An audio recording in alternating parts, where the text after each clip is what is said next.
kasih banyak Pak Irfan sudah hadir nih, meskipun Terima kasih. kondisi kesehatan sedang kurang baik. Jumat malam, besok libur, tapi menyempatkan waktu Pak Irfan ngobrol bersama kami semua Pak. Kami ini bikin acara setiap bulan Pak, ini yang sesi ke-7 Pak. Jadi ngobrol-ngobrol, bincang-bincang Pak, mengenai berbagai masalah gitu. Bulan lalu kami bincang-bincang mengenai pembelajaran tatap muka Pak. Kebetulan kami mengundang Ketua Umum Ikatan Dokter Anak Indonesia, itu juga rame itu karena banyak sekali guru yang hadir, orang tua juga hadir Pak ya. Jadi itu topik yang kira-kira inilah Pak menarik kita coba perbincangan Pak. Seperti itu. Nah kali ini terima kasih Pak Irfan sudah berkenan hadir.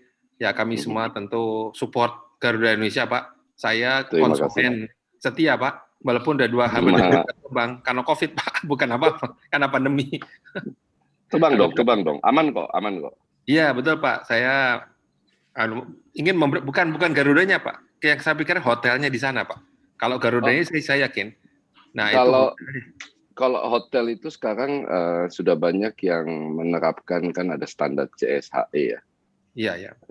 Cleanliness ini segala macam. Cuman memang sangat disarankan kalau bepergian itu tidak berkeliaran. Iya Pak.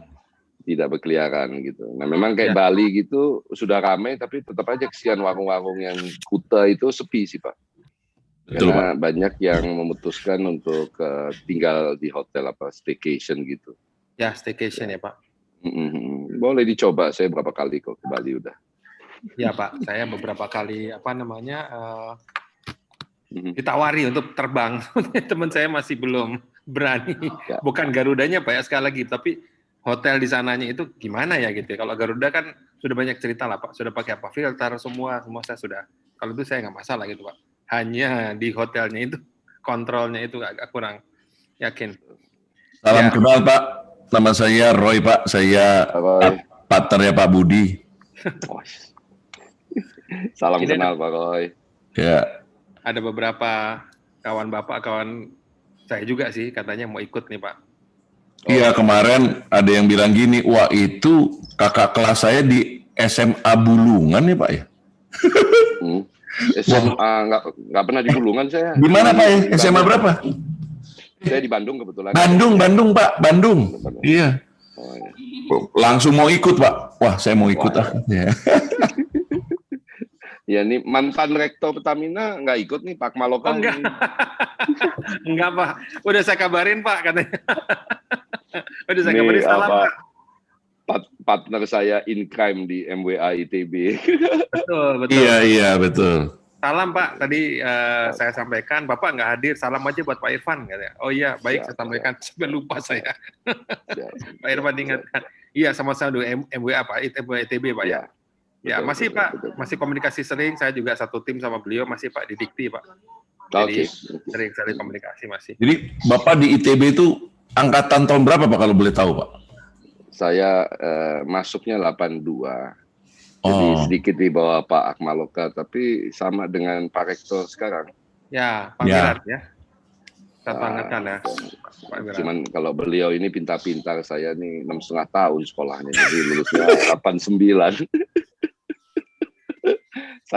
Habis kalau buat mereka yang tinggal bukan di Bandung, terus sekolah di Bandung, Pak ya, tahun-tahun segitu, saya cuma bilang agak bego aja kalau cepat-cepat lulus dan keluar dari Bandung gitu kan. Betul Pak. Anak saya kan sekolah di Bandung juga Pak. Tapi dia di Umpar Pak, di Parahyangan Arsitek. Wah dia bilang dia betah di Bandung Pak. Betul Pak. Sekolah paling enak di Bandung Pak, memang Pak. Paling enak ya Pak ya. Udah nggak katanya kos-kosan aja nggak perlu AC katanya. Betul. Dingin. Oke.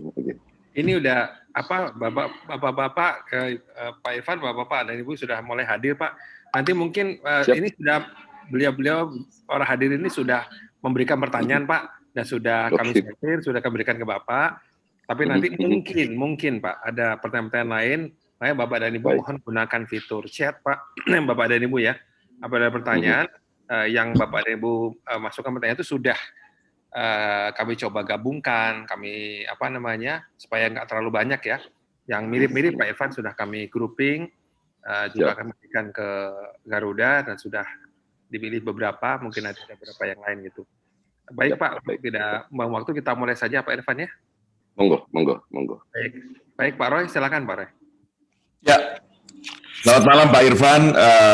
Terima kasih Pak Irfan mau hadir di sini, walaupun tadi kami mendengar juga, tapi itu kami really appreciate Pak. Dan kami doakan Pak Irfan cepat pulih kembali. Kita mulai dari makro dulu ya Pak ya. Jadi jangan Garuda dulu Pak, makro aja dulu ya. Menurut Bapak, akankah industri penerbangan itu normal kembali? Atau apakah normal seperti sebelum pandemi, ataukah ada kenormalan baru? Seperti yang sering kita dengar gitu Pak. Saya ini bukan futuris ya, tetapi kebetulan, oh ya sebelumnya selamat malam, assalamualaikum warahmatullahi wabarakatuh.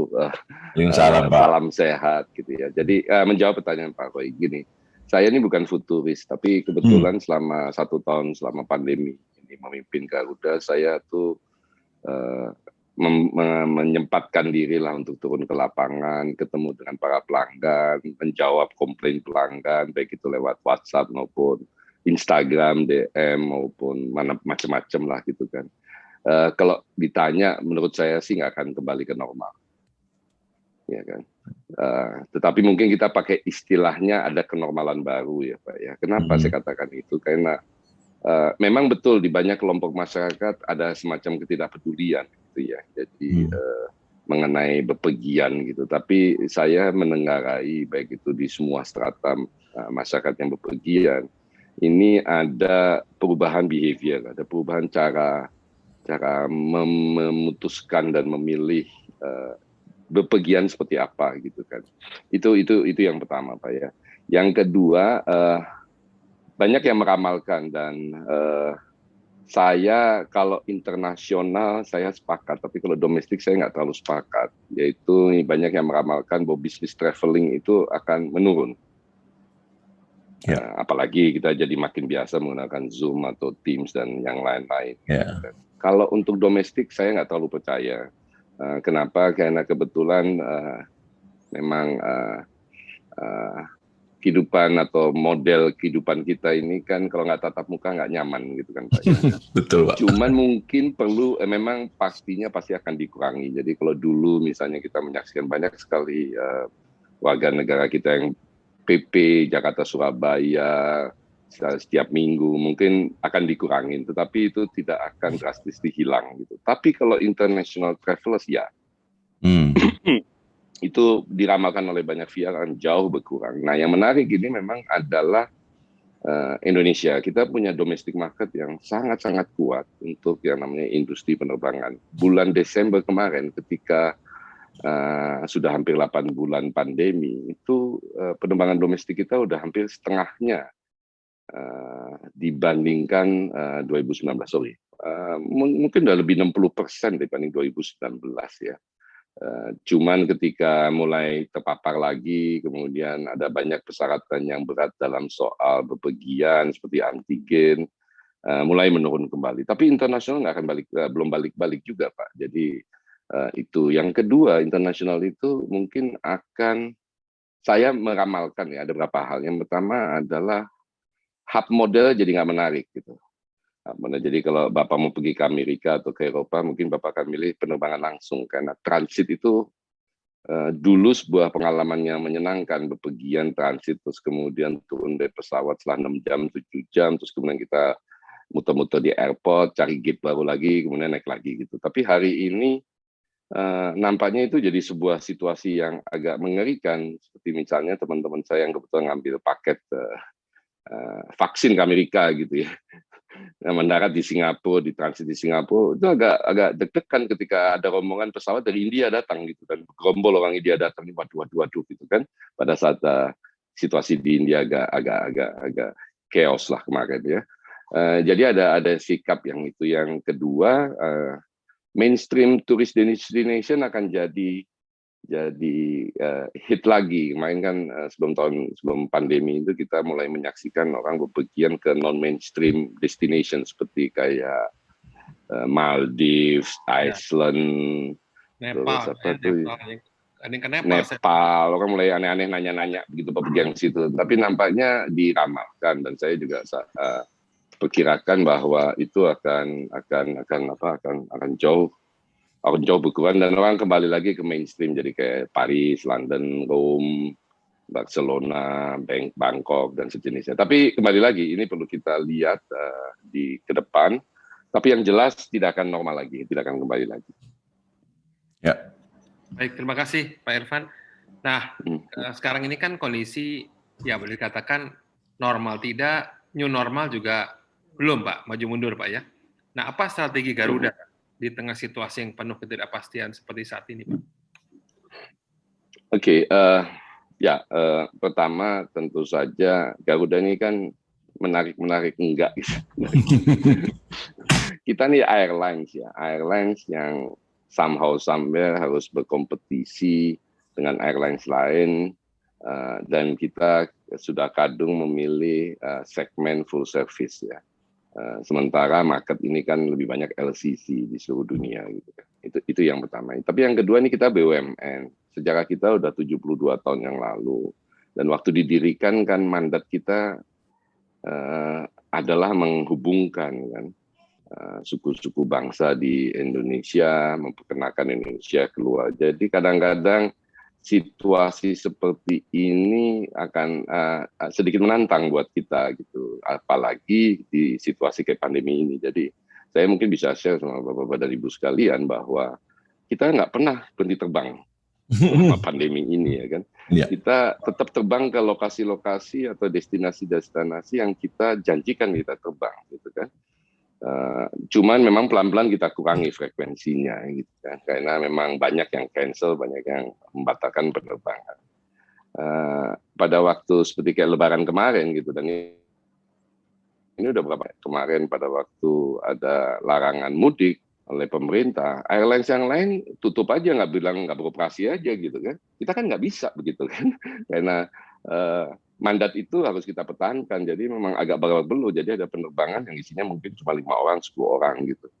Nah ini yang banyak orang tidak menyadari. Tetapi memang kondisi kita di Garuda ini membuat kita jadi juggling. Apalagi mungkin Bapak-Bapak dan Ibu tahu banyak sekali kejadian masa lalu ya.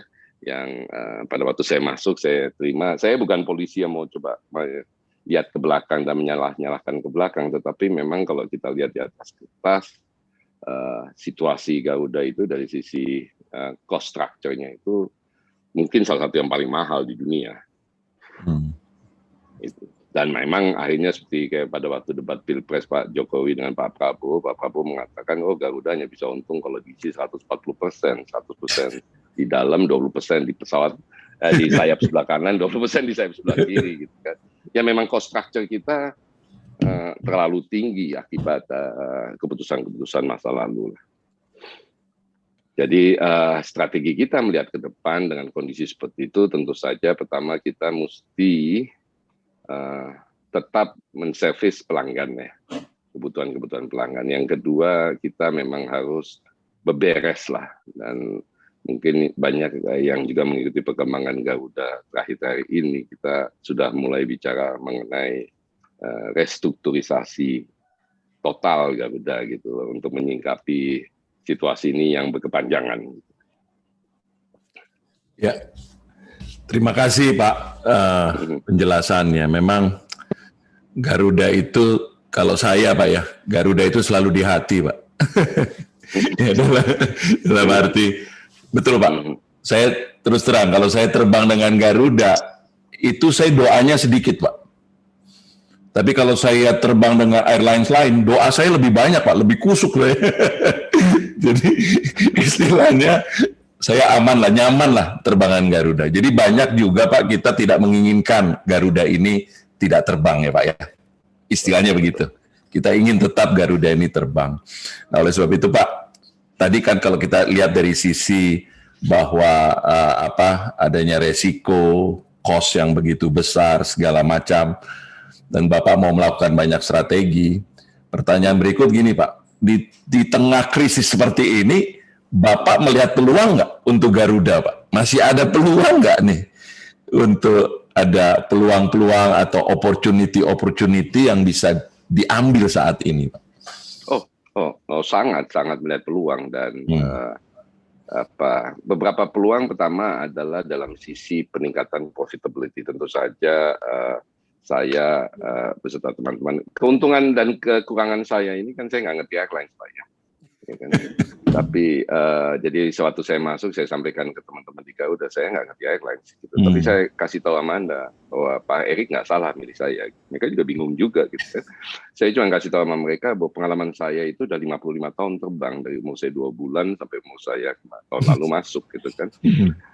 So I can bring the experience of pelanggan. Dan saya katakan juga, saya beberapa kali malah bukan heavy lovernya Garuda, malah pernah satu saat tertentu saya sampaikan ke keluarga, saya blacklist Garuda, nggak ada yang boleh naik Garuda gitu kan. Tapi intinya adalah bahwa there is always an opportunity di balik ini kan, Pak. Yang pertama yang saya lihat opportunity adalah di sisi pelanggan, penumpang. Kalau Bapak ngikutin apa yang kita lakukan berapa bulan terakhir ini, saya menemukan beberapa fundamental issues di para maskapai udara di seluruh dunia, mungkin bukan cuma di Indonesia, tapi juga di seluruh dunia. Kenapa saya katakan fundamental issues? Kita semua airlines itu selalu menawarkan produk, tapi kita telling about us. Kita basically, saya cuma mau sampaikan sama Bapak Ibu sekalian, nggak ada airlines yang peduli kok sama Anda semua gitu kan. Nggak ada yang peduli kok. Coba perhatikan gitu. Misalnya, kenapa saya katakan nggak peduli? Pada waktu dia mengiklankan, apa yang dia iklankan? Dia iklankan destinasi baru. Dia iklankan harganya. Ya. Kemudian dia iklankan pesawat barunya. Oh gini tuh bisnis kelasnya, ya kan? Model bisnis kelasnya, flatbed dan sejenisnya. Oh kemudian dia iklankan makanan yang dia sajikan. Dia iklankan channel TV-nya, gitu kan. Dan yang terakhir dan tidak pernah dilupakan oleh semua airlines itu dia iklankan pramugari-pramugarinya. Saya cuma sampaikan sama teman-teman di Garuda, I think you are not selling girls loh. Doing that we are selling girls gitu loh. Oleh sebab itu kenapa banyak teman-teman saya ketika naik Garuda duduk di business class, turunnya kemudian komplain. Van kok tua-tua pramugarinya. Saya bilang itu bukan pramugari tua, itu ibunya pramugari, saya bilang begitu kan. Tapi problemnya kenapa banyak orang berpikiran seperti itu? Karena memang selama ini foto iklan atau berita yang kita keluarkan itu kan selalu gambar pramugari yang muda-muda kan, sehingga itu menciptakan persepsi di kita. Dan it happens on all airlines. Ini ada maskapai baru yang mau keluar, 3 halaman dia keluarkan, 3-tiganya foto pramugari semua gitu kan. So basically pertanyaan saya atau statement atau kegelisahan saya, sebenarnya kita peduli nggak sih sama penumpang? Dan setelah saya lihat nggak peduli kok. Mau you name it lah namanya Singapore Airlines sekarang, they care about you, enggak kan? Memang kemudian dia profiling Anda, terus kemudian welcome Pak Budi, Pak Roy gitu kan. Kalau ke saya welcome Pak Setia Putra, saya bilang enggak, nama saya Irfan bukan Setia Putra gitu kan. Ngotot aja dia panggil Setia Putra, dia panggil bukan first name-nya, selalu last name-nya gitu kan. Sebenarnya kita butuh nggak sih tempat tidur yang flatbed gitu kan? Orang banyak di antara kita belum berangkat aja udah tidur, belum sempat di flatbed itu udah tidur gitu kan, ngapain juga beli bayar mahal. Kalau orang seperti saya dengan ketinggian 190 mungkin iya flatbed penting gitu, tapi banyak sekali di antara kita juga nggak peduli flatbed. Siapa yang ngerti nonton sebanyak itu film gitu kan, dan sometimes siapa yang peduli makanan sejenis macam-macam gitu kan. Faktanya ketika Anda naik pesawat juga kan nggak punya pilihan banyak gitu, sesuai dengan apa yang disajikan gitu. Nah, jadi kalau saya lihat peluangnya di situ peluang kita. Dan beberapa bulan yang lalu kita lontarkan tagar baru, because you matter. Because you matter. Artinya kita mulai melihat kebutuhan penumpang. Training kita mulai kita rubah terhadap para awak kabin. Saya sempat hadir, saya cuma bilang tolong deh gini, you just spend 1 minute atau half a minute lah. Sebelum pesawat itu terbang, Anda lihat siapa yang butuh special attention. Ya kan? Mungkin ada ibu-ibu yang sudah naik pesawat udah nangis terus gitu kan. Ini kan pasti ada kejadian apa-apa. Jangan belagak bodoh dan jangan ngikutin SOP dan kemudian bilang sama ibu itu, Bapak ibu mau ikan atau ayam, dia juga nggak peduli kan. Yang dia butuhkan mungkin some space, mungkin ada orang yang bisa duduk sebelahnya, dia mengungkapkan kesedihannya, atau mungkin dia butuh tisu. Dia kan nggak butuh makanan, orang lagi sedih ditawarin makanan kan. Itu kemudian dan banyak hal yang lain-lain yang understanding the psychology of penumpang gitu. Saya cuma katakan kalau perempuan dan laki-laki naik bisnis kelas suami istri, menurut Anda yang duduk di jendela siapa? Yang duduk di gang siapa? Yang duduk di gang kan pasti suaminya, yang duduk di jendela kan siapa? Istrinya, dan istrinya pasti memandang jauh ke luar, ke jendela gitu kan. Padahal dia sedang mengamati apa yang Anda lakukan di gang itu kan. Hal-hal seperti itu kita mesti sangat pahami, kita mulai mengerti bahwa orang itu naik pesawat itu ada klasifikasinya. Di Garuda itu saya bilang kita punya 3 klasifikasi penumpang. Yang pertama yang jarang terbang, atau yang baru pertama kali terbang. Yang kedua adalah yang sering terbang. Yang ketiga adalah yang in between. Yang paling rese ini kan yang in between kan. yang nggak pernah terbang itu kan biasanya ketakutan, sudah di boarding room duluan gitu kan. Betul. Apa aja takut salah gitu kan. Entah yang sering terbang kan nggak peduli mau makanan apa aja, cuma tempel, jangan ganggu saya mau tidur gitu kan. Karena dia udah tahu jenis makanannya apa, TV-nya dia tonton udah berulang kali, udah ada buat dia tidur berada di pesawat ada tempat untuk istirahat, bukan berinteraksi. Yang jadi problem kan yang di tengah-tengah ini, yang setahun 2 kali 3 kali terbang gitu kan, terus kemudian mulai membandingkan, waktu dulu saya naik SQ begini, kok di Garuda kayak begini gitu kan. Ya elah, naik SQ 5 tahun yang lalu itu pun baru sekali gitu kan, itu pun jarak dekat gitu kan.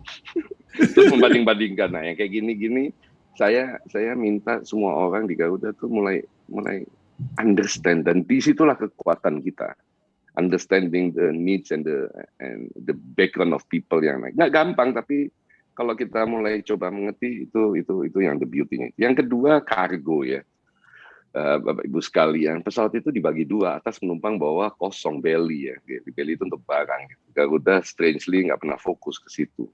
Padahal kita itu ruang yang cukup besar untuk kita ningkatin profitability kita. Yang kedua, di sisi kargo ini selain profitability, inilah tempat di mana kita bisa bring diferensiasi atau bring significance ke teman-teman kita UMKM, teman-teman kita nelayan segala macam, untuk kemudian langsung ekspor. Jadi kita buka nih Pak Roy berapa bulan yang lalu gitu, penerbangan dari Manado ke Narita langsung. Wow. Langsung. Hanya bawa tuna, dan tuna yang dibawa itu live tuna, fresh. Jadi nyampe di Narita itu jam 5, jam 4 pagi, keluar itu jam 7 itu ada pelelangan, jam siang itu orang Jepang sudah bisa makan fresh tuna. Which value-nya kan tinggi sekali gitu kan ya. Kita juga kirim ke Hong Kong dari Surabaya maupun dari Denpasar. Jadi export should not come always from Jakarta gitu kan. Karena kalau selalu ke Jakarta barang-barang ekspor itu kan kita cuma memperkaya pedagang di Jakarta. Setuju. Kita juga lagi mikir dari Ambon, kita lagi mikir, saya bicara dengan Pak Luhut, dia minta jadi Biak gitu. Saya bilang fine Pak, selama bisa disediakan 20-30 ton kita akan langsung berangkat kok. Nggak ada persoalan gitu kan. Jadi sementara kan komoditi itu banyak sekali di Indonesia Timur, Bapak-Bapak Ibu sekalian, dan saya beberapa kali ke sana, mereka menyatakan terima kasih. Karena selama ini tuh ikan tuh dari Ambon, dari Jayapura ke Jakarta dulu. Dan akhirnya harus di frozen kan. Dan frozen itu cost lagi ya Pak ya. Ya value-nya paling kecil. Demikian Pak. Jadi kargo, penumpang, dan tentu saja hal-hal yang lain yang interact dengan bisnis penerbangan ya. Baik, terima kasih Pak Irfan. Saya terus terang bukan memuji-muji Pak ya, tapi memang saya kalau ke Jepang tuh saya senang naik Garuda karena turunnya di Osaka Pak. Dan saya sering sekali ke Osaka dengan Garuda. Kalau ke Eropa, saya naik Garuda karena turun di Amsterdam Pak. Di Amsterdam saya baru naik. Saya pernah naik maskapai lain, rasanya memang beda sih. Kalau kawan Bapak di MBA itu saya bilang, Pak Budi, Garuda makanannya halal, gitu. Pesannya begitu terus. Kalau Pak Budi ini klasifikasinya yang sering terbang, Pak. Oh, gitu. Kalau saya in the middle lah, Pak. Yang Bapak yang susah ya, Pak. Yang susah yang in the middle. Susah, Pak. Saya yang susah. Iya, ini Pak, makanya concern sekali ya Pak ya, karena memang itulah Garuda tadi yang sering menjadi andalan ya Pak, andalan kami adalah saya lah khususnya gitu Pak. Nah ini menghadapi situasi krisis kan tentu pilihannya tidak mudah Pak ya. Kalau saya sih melihatnya apakah change management ataukah Bapak melakukan innovation bisa gitu Pak ya ke depannya gitu ya. Menurut Bapak bagaimana itu Pak? Ya, saya pikir sih dua-duanya. Tapi saya selalu lebih tertarik ke inovasi ya Pak ya. Saya jauh lebih tertarik ke hal-hal seperti itu dan inovasi kan bukan inventions gitu. Jadi you don't need to invent anything gitu. Tapi bagaimana membundle ini menjadi sesuatu yang pelanggan itu wow gitu kan ya. Sebagai contoh salah satunya. Ini sebenarnya bukan inovasi, tapi situasi membuat kita jadi kreatif dan berinovasi gitu kan Pak. Contohnya seperti kayak di belakang masker gitu kan. Ini teman-teman muda di Garuda datang ke saya ngomong Pak gini-gini, saya malu, jangan aneh-aneh lah gitu kan. Tapi ada 1-2 orang yang ngomong kayak bilang, saya bilang balik lagi deh ke saya idenya. Terus saya pikir why not gitu kan. Dalam kondisi kemarin pandemi yang pada waktu awal-awal yang kita semuanya bingung mau ngapain segala macam, I think one of the best thing yang perlu kita pertahankan adalah sikap optimis dan keceriaan di dalam organisasi. Jadi pada waktu kita akhirnya kemudian bikin pesawat bermasker itu, saya terus terang sangat kaget ketika mendapat respon yang menakjubkan dari internal maupun dari publik. Gitu. Internal itu ya termasuk para pilot awak kabin dan karyawan yang cari-cari cara lah, bisa nggak Pak saya terbangin pesawat itu gitu kan, bisa nggak saya ikut yang itu gitu kan. Dan apalagi ketika kita bikin sampai 5, semua orang wow gitu, sangat tertarik dan ini nggak ada keuntungan finansial yang spesifik yang kita peroleh dengan itu, tetapi ada semacam keceriaan. Dan industri penerbangan kan industri kebahagiaan. Orang yang naik pesawat tuh nggak ada yang nggak bahagia gitu kan. Ya kan nggak ada salahnya kita bikin masker gitu. Dan kita kemudian cari sponsor, sponsornya tanya Pak sampai bulan apa? Sampai bulan Juni deh. Oke. Nah sponsornya jadi kayak Pertamina kita pasang namanya di situ. Ini udah Juni mau lewat, saya juga lupa gitu, nggak apa-apa dipanjangin gitu kan, itu kan, itu kecil-kecilan. Tapi yang juga dalam situasi kekinian yang mungkin Bapak-Bapak dan Ibu sekalian kemudian mengamati, kita ini sekarang terbangkan penerbangan kita ke Bali itu dengan pesawat besar, Pak, dengan wide body 777 maupun Airbus ke Bali, dan benar-benar berbeda dengan airlines yang lain gitu kan. Lainnya pakai yang narrow body 737 atau A320 gitu. Kita pesawat besar gitu kan. Dan semua orang menyambut dengan gembira, semua orang yang punya villa di Bali, yang bolak-balik Bali, yang pengen liburan di Bali, wow gitu, pesawat. Yang orang nggak tahu itu kan adalah tipe 737 kita kan sudah mulai berkurang penggunaannya. Keberadaannya sudah mulai berkurang gitu. Sementara yang pesawat-pesawat besar ke luar negeri nggak bisa, ya udah kita terbangkan ke Bali. Dan saya juga kaget juga dengan respon para pecinta Garuda yang mau ke Bali gitu. Hari Jumat minggu lalu saya ke Bali PP Pak ya. Penerbangannya itu ada 7 hari itu Pak. 7 penerbangan, 6 pakai 777 Pak. 1 pakai Airbus. Dan PP penuh. Artinya berangkat 300 orang, pulang 300 orang. Saya bilang wow, ini orang yang pengen ke Bali juga banyak. Dan kalau dulu kita terbangkan kayak pesawat yang kecil, tentu saja ini akan berapa belas pesawat kita mesti kirim ya Pak. Ini kan yang besar, semua orang happy. Kemudian orang kan ada psikologi di dalam pesawat. Kalau yang pakai narrow body itu kayaknya sempit gitu kan, supaya wide body itu kelihatannya besar. Padahal saya termasuk orang yang selalu mengatakan pakai aja NG 737. Saya sih lebih senang pakai 737 daripada pakai 777 saya bilang. Semua orang tanya kenapa? Kayaknya keluarnya cepet. Ada goncangan enak yang 777 Pak, nggak berasa Pak. Betul. Iya betul. Coba soalnya. Betul, itu yang ke Amsterdam ya Pak ya. Itu yang pesawat yang biasa dipakai ke Amsterdam maupun Umroh maupun ke Jepang. Yang Bali juga gitu Pak, lebih nyaman lah. Saya juga bolak-balik ke Bali sebelum pandemi tentunya. Itu wide body saya senang banget Pak, karena goncangannya tidak ya kayak naik Mercy lah Pak. Ada bolong tuh dia pernya itu lebih ini gitu. Betul. Kelihatan kan Pak yang sering naik pesawat. Baik Pak, terima kasih untuk keterangannya Pak. Nah sekarang kami mau ambil dari pertanyaan-pertanyaan dari peserta Pak. Ya. Jadi gini, pertanyaannya memang kebanyakan nih Pak ya, kalau kami perhatikan itu. Kalau saya sih ngerangkumnya begini, mereka mencintai Garuda, mereka agak kaget karena katanya Garuda ini mau pilot Pak gitu ya. Nah jadi mereka mengharapkan Pak Irfan ini, apa sih Pak nih strategi yang short, bahkan mintanya short Pak, short term Pak. Apa nih strategi yang short term supaya mengembalikan, paling tidak menyehatkan kembali gitu Pak ya. Jadi pertanyaannya rata-rata begitu Pak, apa nih strateginya untuk mengembalikan keberadaan Garuda ya, karena kemarin kan beritanya sangat hot ya Pak.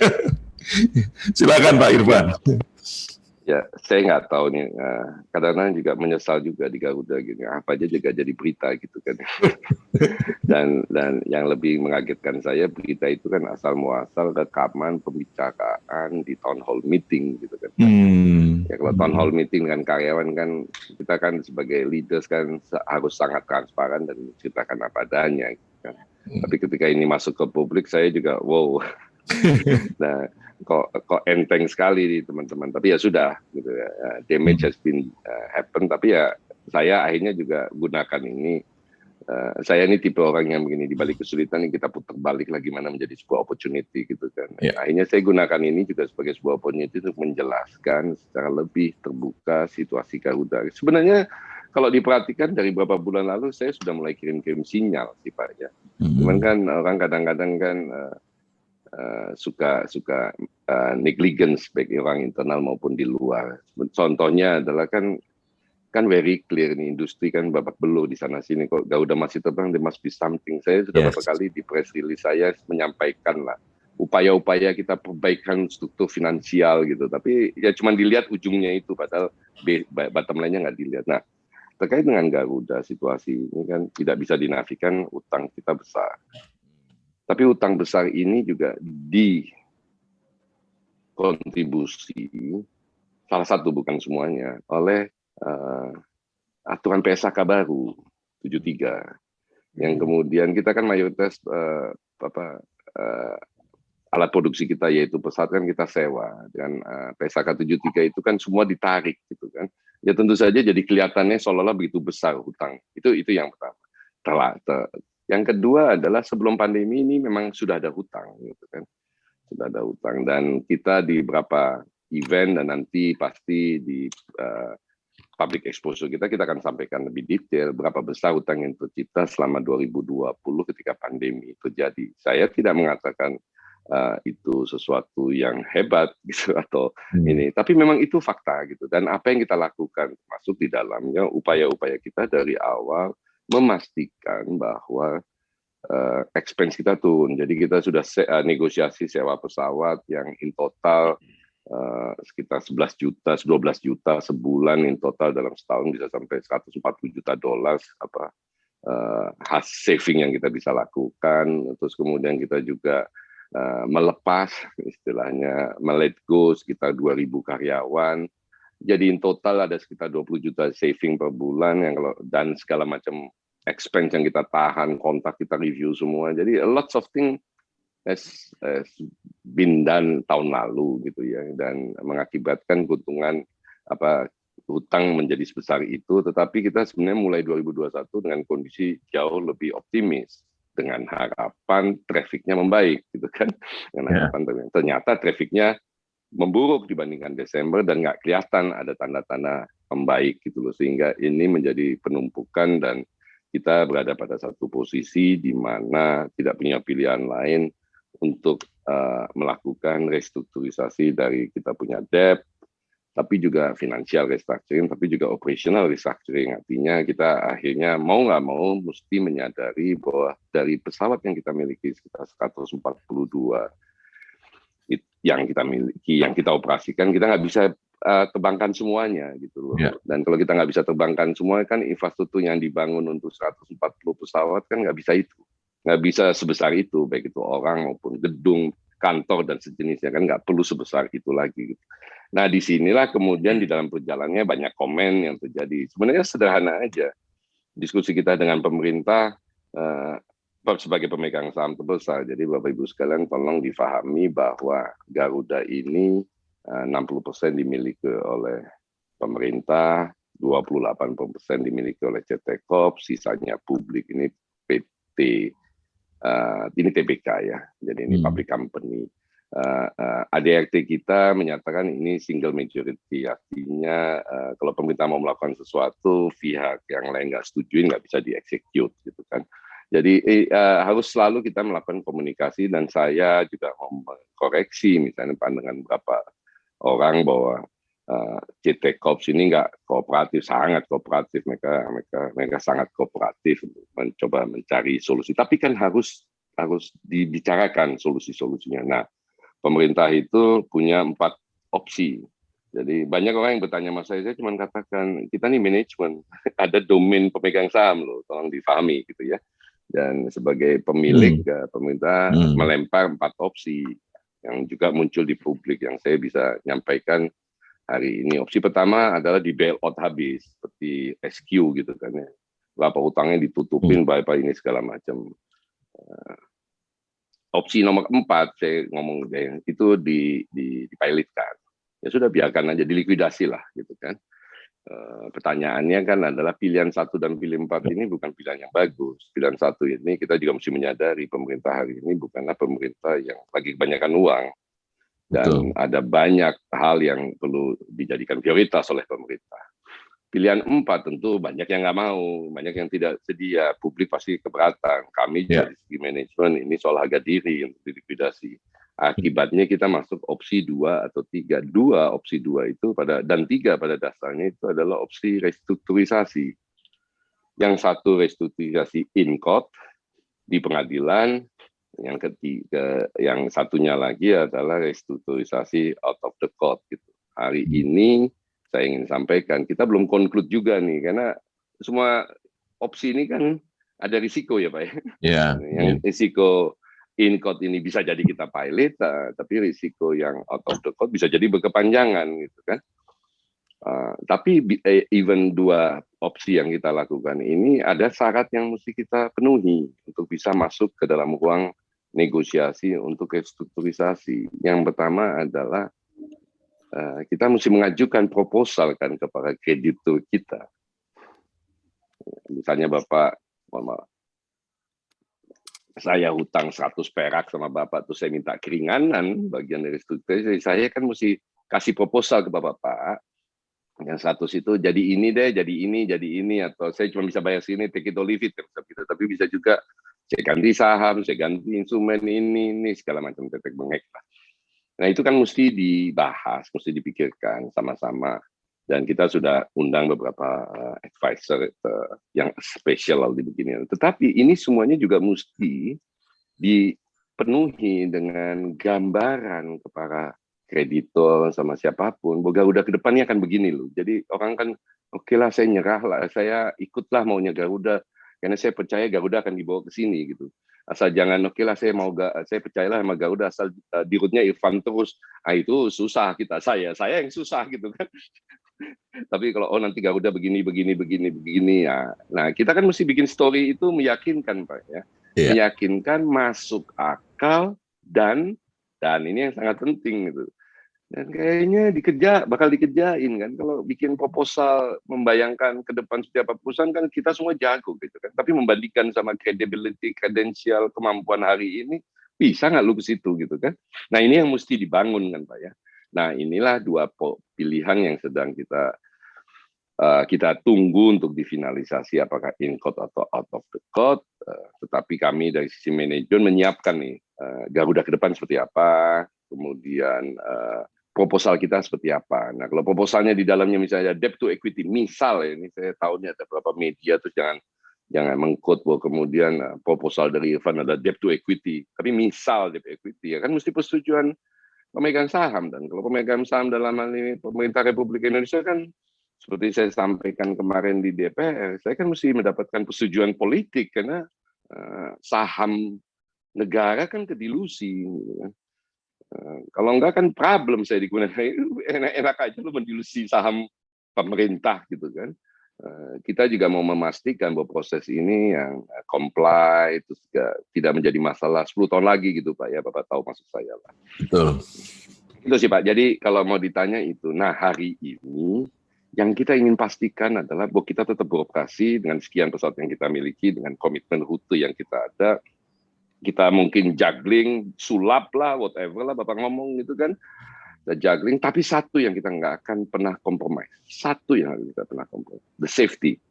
Kita nggak akan compromise itu. Jadi at any situation kita mau memastikan bahwa pesawat yang terbang itu udah pasti melewati proses yang bermacam. Dan saya sampaikan ke teman-teman, kalau memang dirasakan pesawatnya atau pesawat rusak kan bukan rasa ya. Data mengatakan bahwa ini nggak visible diterbangkan, nggak usah diterbangkan. Dan sampaikan ke para penumpang kondisinya. Saya berapa kali ke para pimpinan cabang yang kondisi yang begitu, saya bilang, is there anybody that I should call as CEO untuk menyatakan permintaan maaf apabila sebuah pesawat itu mengalami delay atau penundaan yang signifikan gitu. Tapi itu tetap nomor satu buat kita, Pak. Yeah. Yang lain nggak ada, yang lain kita akan lakukan, kita akan here and there lah kompromi. Tapi kalau soal keselamatan sih nggak, itu udah nomor satu dan itu komitmen kita. Terima kasih Pak. Berarti saya doanya tetap nggak usah terlalu banyak ya Pak ya. Sekarang safety nomor satu ya Pak. Silakan Pak. Silakan Pak Budi. Ya Pak, ini saya kan banyak kawan nih di Angkasa Pura Pak ya. Jadi tahu saya kan ngobrol dengan Pak Irfan pada DM saya Pak Derek masih, Pak Budi, itu Garuda jangan semua tutup Pak, kami remuk semua nih katanya. Maksudnya bandara juga ikut remuk. Nah saya bilang bandara bukannya udah remuk, saya bilang gitu kan. Nah terus saya jadi berpikir, kan di industri penerbangan tidak hanya Garuda Pak ya, ada unsur misalnya bandara dan unsur-unsur lain Pak ya. Nah menurut Bapak itu bagaimana sih pelaku industri penerbangan yang lain Pak menyikapi ketidakpastian ini? Sehingga bisa, apakah mungkin sinergi nggak seperti itu ya? Ataukah mereka tuh mau menyelamatkan diri masing-masing seperti itu contohnya? Bagaimana Pak? Ya gini, memang kan ini ekosistem yang unik ya Pak ya. Bandara itu kalau nggak ada pesawat yang mendarat dan pergi, Anda tahu kan Angkasa Pura 1 maupun 2 tuh income utamanya itu adalah dari penumpang yang pergi, bukan penumpang yang datang Pak. Betul. Karena airport tax itu terjadi di penumpang yang pergi. Jadi ujung pandang itu Angkasa Pura 1 agak sedih gitu kan, banyak penumpang transit di situ. Ya kan. Yang kedua tentu saja dari jualan space dan segala macam ya Pak ya. Itu dan segala macam. Tapi di essence kan dari pesawat mendarat maupun penumpang yang terbang. Jadi memang di dalam perjalanannya suka nggak suka kita akhirnya harus berkumpul gitu kan Pak ya. Duduk sama-sama. Jadi mungkin Bapak dan Ibu sekalian juga sudah mendengar inisiatif pemerintah untuk bikin holding data gitu kan. Akhirnya saya juga akhirnya semua orang menyadari bahwa kita harus bersama gitu kan. Kan repot juga, saya selalu bilang sama teman-teman di Angkasa Pura gitu kan. Lu tuh gimana sih? Kan gue nih milik negara, lu milik negara. Masa gue lu taruh di pinggir pesawat gue, yang kawan sebelah merah itu taruh di tengah terus gitu kan? Iya. Kalau gue minta slotnya dikasih ke situ dulu gitu kan? Dan segala macam. Ya, saya nggak tahu juga ya, mungkin ini oknum lah gitu kan ya. Tapi kita memang mau bergabung bersama dalam bentuk holding pariwisata dan aviasi. Nah persoalannya adalah menyikapi kondisi Garuda sekarang ini. Kelihatannya Garuda belum bisa gabung duluan nih ya. Garuda mudah-mudahan bisa menyelesaikan restu dulu terus kemudian bergabung. Tapi kita sudah mulai sering duduk bersama, bicara program bersama Pak ya. Inisiatif bersama dan lain-lainnya secara bersama. Tentu saja tapi dalam perjalanannya saya juga selalu mengingatkan jangan sampai menjadi isu PKPU ya Pak ya. Persaingan usaha ini juga jadi penting gitu kan. Itu sih Pak. Tapi kan misalnya kayak contohnya Emirates, Etihad, SQ ini kan satu badan antara airport sama airlines-nya gitu kan Pak. Betul. Sama mungkin juga pariwisatanya gitu. So akhirnya memang kita mesti bersama-sama. Ini kan repotnya kan begini kan. Ini contoh lucu-lucuan gitu kan Pak ya. Bapak pernah lihat airport Yogyakarta nggak Pak gitu kan? Yang baru. Yogyakarta kan yang baru kan fantastik sekali kan Pak ya. Jadi very fantastic betul. Fantastic. Tapi pertanyaan siapa yang mau terbang sana kecuali di Jakarta kan Pak? Iya. Kalau Garuda ditanya, Garuda mau nggak terbang Jakarta, Jogja, Sydney? Terus Anda mau paksa saya gimana gitu kan? Atau orang dari penerbangan dari Sydney atau dari Melbourne atau dari Tokyo ke Jogja dulu sebelum ke Jakarta. Saya bilang oke. Nah, ya artinya hal-hal ini mungkin yang perlu kita beresi lagi gitu kan Pak ya. Kan sayang investasi sebesar 12 triliun itu Ya. jadi ini ya, walaupun pandemi sekarang terjadi Pak ya. Itu sih Pak, jadi kita terus menerus ketemu dan memang butuh waktu sih Pak untuk ini. Tapi pasti bahwa kemudian kalau ada Papa Garuda, si Angga Sapura dan ekosistemnya bisa berantakan. Betul. Yang sebenarnya bukan berantakan, yang kalau ada Papa Garuda yang banyak orang lupa adalah kawan sebelah akan mendominasi kan Pak. Ini kan industri kita kan duopoli nih Pak ya. Duopoli. Pemain lain kecil-kecil lah, tapi kan duopoli. Kalau satu mati ya satunya akan berjaya dan menguasai gitu kan. Zero sum games Pak. Zero sum games gitu kan. Baik Pak, terima kasih loh Pak Irfan. Ini ada pertanyaan nih Pak. Mungkin pertanyaan ini karena ada saudara atau apa yang karyawan Garuda Pak ya. Jadi ini pertanyaannya begini Pak. Bagaimana Garuda Indonesia sekarang ini bisa memberikan kehidupan baik Pak bagi karyawannya dalam situasi yang sulit seperti ini Pak. Jadi ada pertanyaan begini Pak. Gitu. Silakan Pak. Ya gini, saya pikir sih sebenarnya mestinya semua orang yang memutuskan menjadi karyawan sebuah industri itu punya pemahaman yang lengkap how the industry is working ya kan. Ini saya nih orang yang sangat terbuka. Hampir setiap bulan kita bikin town hall meeting. Awal-awal bulan awal-awal pandemi kita sudah menyatakan bahwa kita potong gaji, sisanya kita tunda, penundaan itu akan kita bayarkan. Ditanya kapan, saya jawab insya Allah. Ya kan, fasilitas kita potong sebanyak mungkin. Dan berita yang terjadi di maskapai di luar, ini kan bukan sesuatu yang rahasia. Jadi sebenarnya memang harus diakui bahwa industri ini berada dalam situasi yang terpuruk lah. Jadi orang yang bekerja di industri ini harus punya pemahaman bahwa the world is different. Tapi saya nggak bisa menyalahkan teman-teman yang bekerja di industri ini karena buat selama 30-40 tahun terakhir ini kan industri ini cuma mengenal growth kan. Yes. Industri ini selalu mengenal demand supply-nya lebih banyak demand-nya daripada supply-nya. Ya kan. Tiba-tiba overnight ini berbalik gitu kan. Demand-nya rendah, supply-nya meningkat ya. Kita ngomong misalkan soal pilot gitu.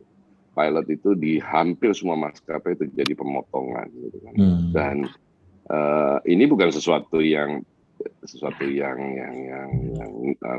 nggak normal, ini sangat biasa. Sementara ada airlines yang motong gaji aja pilot gitu kan. Garuda kita masih mencoba mengatasi dengan melakukan pensiun dini gitu kan.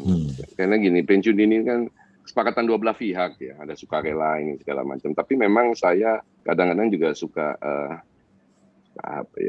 suka geleng-geleng kepala juga gitu kan, ketika misalnya menemukan beberapa teman-teman yang just don't want understand aja gitu kan. Saya sempat bicara sama yang sudah lama, udahlah, lu kan juga bentar lagi juga mau pensiun, why don't you do that? Oh no, ya kan? The fact is the fact gitu kan. Dan saya akhirnya menemukan sebuah pelajaran sangat baru dari situasi ini adalah ketika Anda negligence, problem memang udah. Ya kan? Saya kebetulan beruntung, Pak Roy. Saya tuh pernah kerja di dunia IT, dunia telekomunikasi, pernah di industri tambang batu bara ketika harga sedang terpuruk gitu kan. Terpuruk ya. Ya kan. Saya juga menemukan semua orang bilang waktu itu di batu bara, tenang Pak, ini siklusnya begitu turun nanti naik, turun nanti naik gitu. Jadi orang santai aja, nanti akan naik lagi ke batu bara. Saya bilang, guys, ini kurvanya udah berapa bulan kita nggak naik gitu. Dan begitu kita dondir, akhirnya barulah mereka menyadari, oh shit, emang nggak naik gitu kan. Dan kita akhirnya melakukan sesuatu yang juga saya melakukan sesuatu yang nggak pernah kebayang di teman-teman industri penerbangan, memotong jumlah karyawan, menghentikan ini segala macam. Itu jadi kalau mau ditanya penghidupannya lebih baik dan ini segala macamnya lebih baik, ya tentu kita mesti duduk dan bersepakat Pak Roy gitu, bahwa memang industri ini lagi shrinking gitu kan. Those people yang terlibat di dalam industri harus sangat menyadari bahwa ini lagi susah. Apakah akan kembali? Maybe yes, maybe not. Tapi pasti akan membaik. Tapi apakah akan kembali seperti sebelum pandemi? Seperti saya katakan tadi, agak sulit. Kayak contohnya di Garuda kita punya 140 pesawat, ya kan? 140-an lebih pesawat gitu kan. Infrastruktur itu didesain untuk 140 pesawat kan Pak ya. Pilotnya, ininya. Yeah. Sekarang kita nggak terbangin sebanyak itu gitu kan. Do we still need the total numbers of pilots dan yang lain-lainnya kan mestinya dengan mudah disadari nggak perlu gitu kan. Apakah kita akan kembali lagi nanti punya suatu hari 140 pesawat? Iya, mungkin bisa jadi gitu kan. Tapi untuk bisa ke situ kan you need to start dulu kan dari situasi hari ini kan, nggak bisa terus membayang-bayangkan bahwa itu akan kejadian. Yang kedua adalah khusus Garuda, dan ini mungkin juga catatan juga buat teman-teman yang kerja di BUMN yang lain. Ada selalu filosofi orang yang kerja di BUMN itu bahwa negara akan nyelamatin. Akan selalu, nggak mungkin dibubarin, nggak mungkin ini segala macam. Faktanya kan kita udah lihat banyak sekali, Merpati contoh. Ya mungkin Merpati belum dibubarin, masih ada, tapi Merpati itu perusahaan yang orangnya banyak, tapi nggak ada yang gaji kan.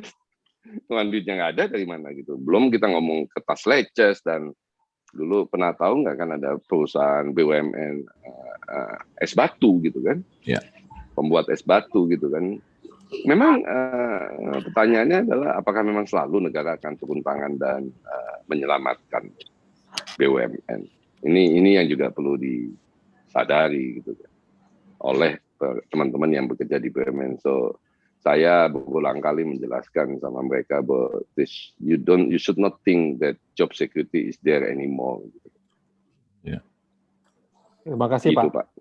Ya. Ya memang saya kira nggak semuanya seperti itu Pak. Saya punya kawan itu gara-gara pandemi dia jadi menemukan bisnis baru Pak. Kawan pilot maksud saya. Nah, dia sekarang bisnis ikan cupang Pak. Karena lagi naik daun.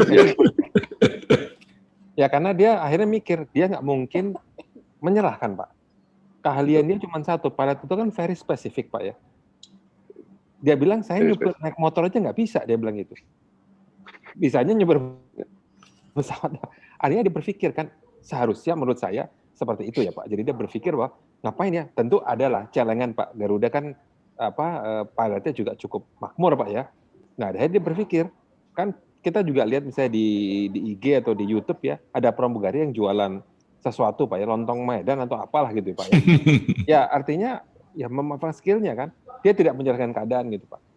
Nah tadi di awal kan Bapak bicara bilang sudah vaksin 2 kali Pak ya, saya juga Pak sudah vaksin 2 kali Pak. Menurut Bapak vaksin itu jadi game changer nggak Pak ya buat industri penerbangan pada umumnya atau industri pariwisata lah, misalnya seperti itu? Oh ya, sangat Pak ya. Dan makanya kalau Bapak dan Ibu ketahui kan sekarang kan pemerintah lagi gencar memvaksinkan Bali gitu kan, untuk memastikan bahwa Bali itu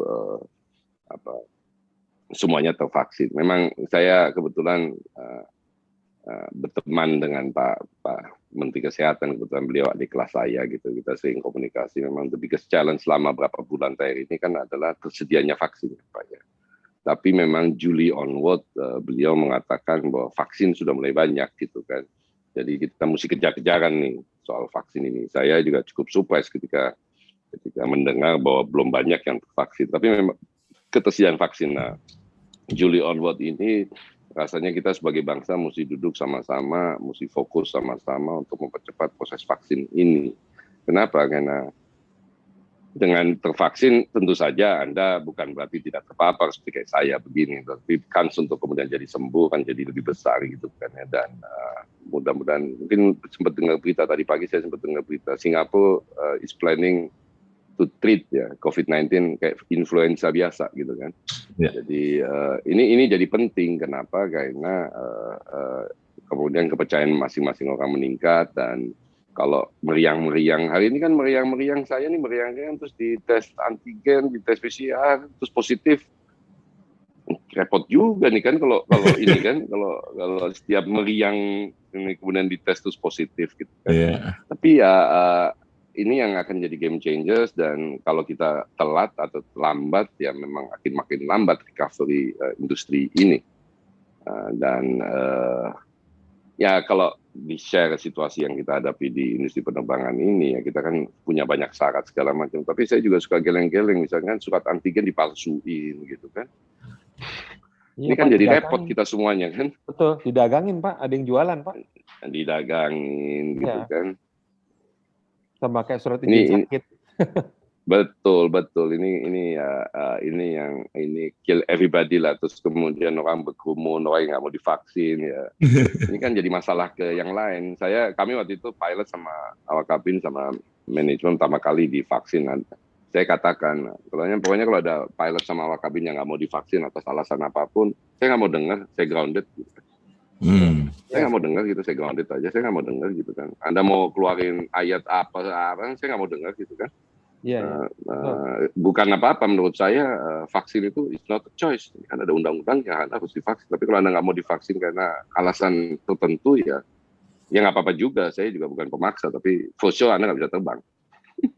Kayaknya seminggu kemudian datang dia, bolehlah saya divaksin? Oh ya sudah. Padahal nggak sakit-sakit juga Pak, biasa aja sebetulnya ya, hanya karena orang orang kebanyakan baca WhatsApp, kemudian ngikutin ini, kemudian kebeli dengan beberapa pikiran aneh gitu, jadi repot juga kita kan. Baik Pak Irfan, ini waktu sudah mau habis Pak. Mungkin saya menyerahkan kepada Pak Irfan. Mungkin ada sesuatu statement dari Pak Irfan supaya menenangkan kami nih Pak. Saya pencinta Garuda loh Pak. Bahkan saya pernah beli kaos Garuda Pak. Walaupun mahal Pak, karena ya nggak ada pilihan kan Pak. Tapi saya beli tuh di dalam pesawat. Jadi apa Pak statement yang membuat menenangkan kita semua bahwa Garuda itu tetap terbang Pak? Ya, Bapak Ibu sekalian, tentu saja di sini sebagai wakil dari manajemen kami ingin memastikan bahwa kami direksi dan manajemen akan melakukan apapun yang kita bisa lakukan dalam keterbatasan yang ada hari ini untuk memastikan bahwa Garuda ini tetap bisa beroperasi dan bisa terbang seperti sebelum-sebelumnya. Tapi memang kami mohon pengertian bahwa karena jumlah pesawat yang diizinkan terbang ini nggak banyak, kami memang akhirnya harus mengatur-ngatur jadwal dan di kasus-kasus tertentu mungkin kita tiadakan jadwalnya. Yang kedua adalah dengan segala apa yang kita miliki, kita hari ini sedang tahapan yang final untuk memutuskan mau jalur mana restrukturisasi ini kita ambil. Dan kalau kemudian jalur tersebut kita pilih, tentu saja seluruh effort, sumber daya yang kita miliki akan kita tumpahkan untuk memastikan proses restrukturisasi ini berjalan dengan sebaik-baiknya dan bisa selesai dengan secepat-cepatnya gitu kan. Jadi ini memang pertaruhan Bapak Ibu sekalian. On the other side, kalau banyak juga yang nanya apa yang saya bisa bantu Pak Irfan ini segala macam. Permintaan saya sederhana sih kalau banyak yang itu, dan saya berterima kasih sekali. Kalau mau bantu Garuda tuh cuma satu Pak, gitu. Terbanglah sama Garuda gitu kan. Pak Budi, terbanglah sama Garuda gitu kan. Jangan coba-coba terbang sama yang lain gitu. Oh enggak, saya nggak berani Pak. Berani saya Pak. Terus, jangan lihat harga ya Pak, jangan lihat harga. Jangan minta diskon. Lihat harga boleh aja gitu kan. Ada harga, ada barang lah gitu kan. Oh iya, pastikan itu kan Pak ya. Dan tolong kami diberi feedback, masukan kira-kira apalagi yang bisa diperbaiki. Ada beberapa program-program lucu yang kita bikin. Contohnya kemarin saya posting, dihajar banyak orang gitu kan. Kita ada premium service dengan BMW seri 7 gitu kan. Yang orang nggak tahu saya dapat gratis gitu kan. Waktu saya ditawarin gratis ini, ya namanya manusia, apa gue pakai aja di rumah ya buat mobil kantor gratis ini kan. Sayang mazhab saya bukan mazhab BMW. Mobil buat saya itu kayak agama sih Pak, soalnya Pak. Sama kayak buat teman-teman fotografer itu kan, mau Nikon apa Canon, kalau kita kan Mercy atau BMW, ini bukan soal bagus apa enggak, ini soal mazhab gitu kan. Ya akhirnya kita putuskan untuk kita pakai ini menjemput dan mengantar selected penumpang. Oh, luar biasa Pak. Ya kita setiap hari pilih lah siapa yang selama ini sering terbang atau baik sama kita, atau ada cerita menarik soal itu, atau Instagramnya banyak follower gitu kan Pak ya. Ya, saya pribadi kadang-kadang, nggak selalu sih Pak, saya pribadi yang telepon dan mau ngasih tahu Pak, Bapak berkenan nggak besok menikmati fasilitas kita. Ya Bapak nanya, ini benar di Rute Garuda yang nelfon, ini kan keren gitu kan, bohongan gitu kan. kita akan terus menginovasi hal-hal yang penting buat penumpang. Saya agak nggak peduli dengan pandangan negatif orang, tapi kita pengen memberikan experience baru kepada penumpang. Sesekali kan deserve layaknya kayak menteri gitu kan, naik BMW seri 7 duduk di belakang gitu, datang di sampah, diantar, duduk di lounge. Biar kalau misalnya ini siapa sih, kayaknya nggak pernah kenal gitu kan. Ya, itu tapi saya yakin it's gonna be one of experience yang Anda nggak akan pernah lupa gitu kan. Dan kalau Anda nggak pernah lupa tentang experience yang baik begitu kan, tentu saja Anda nggak pernah lupa ke Garuda gitu kan Pak ya. Ini yang terus-menerus kita, kalau seminggu kita bisa entertain 60 orang dengan satu mobil pulang pergi ya, misalnya 30 merasa biasa aja, 30 merasa excited, kan masih banyak kan orang yang senang gitu naik mobil BMW seri 7 gitu kan Pak, duduk di belakang daripada naik taksi Pak misalnya Pak, atau dijemput supir gitu kan. Terus ada kejadian cukup menarik Pak, kemarin itu kita jemput di rumahnya gitu kan, serumah keluar gitu kan Pak, gue ngeliat bapaknya naik BMW seri 7 gitu kan. Bukan hedonisme atau ini segala macam, just want to get some exciting experience gitu kan. Ya kan? Bahwa kemudian Anda naik itu terus beli BMW seri 7 ya silahkan aja, atau nggak urusan saya. Pasti BMW punya kepentingan gitu.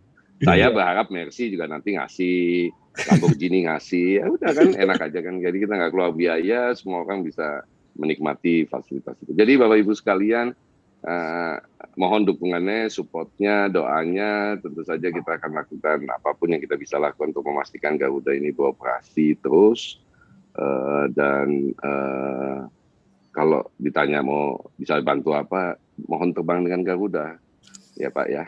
Demikian Pak. Terima kasih. Terima kasih banyak Pak Irfan, makasih banyak Pak.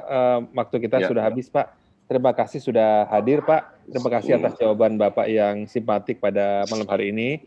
Terima kasih juga kepada Bapak dan Ibu yang telah bersedia hadir juga, menghadiri, bertemu, dan juga mendengarkan jawaban-jawaban Pak Irfan yang menurut saya straightforward Pak, jelas gitu ya.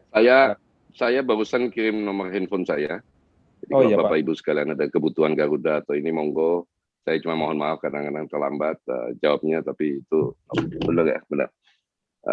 Kalau ada keperluan tiket, susah dapat tiket, silakan hubungi saya, nggak apa-apa. Oh, waduh, makasih banyak luar ya Pak. Biasa Pak, terima kasih Pak. Ini lebih kan saya sendiri juga kader. Ini lebih dari BMW Pak.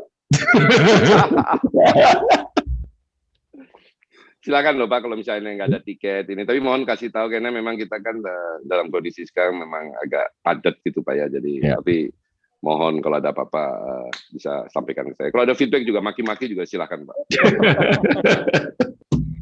Wah, makasih banyak kehadirannya Pak Irfan, Bapak dan Ibu. Terima kasih sekali lagi atas share Bapak dan Ibu. Kami akan hadir lagi di bulan Juli Pak. Nanti topiknya akan kami umumkan. Sebelum kami tutup, mari kita terus jaga kesehatan seperti pesan Pak Irfan tadi ya, supaya kita sehat, bisa terbang dengan Garuda dengan cara selalu mematuhi protokol kesehatan dan menerapkan pola hidup bersih dan sehat. Ini pesan sponsor pemerintah seperti biasa Pak. Tapi saya kira penting ya, bukan sekedar pesan sponsor Pak. Akhir kata, selamat menikmati akhir pekan dan salam sehat selalu, dan sampai jumpa di sesi kami berikutnya. Terima kasih banyak. Terima kasih. Terima kasih Pak Irfan. Terima kasih Pak Irfan. Terima kasih. Selamat malam. Terima kasih. Selamat malam Pak.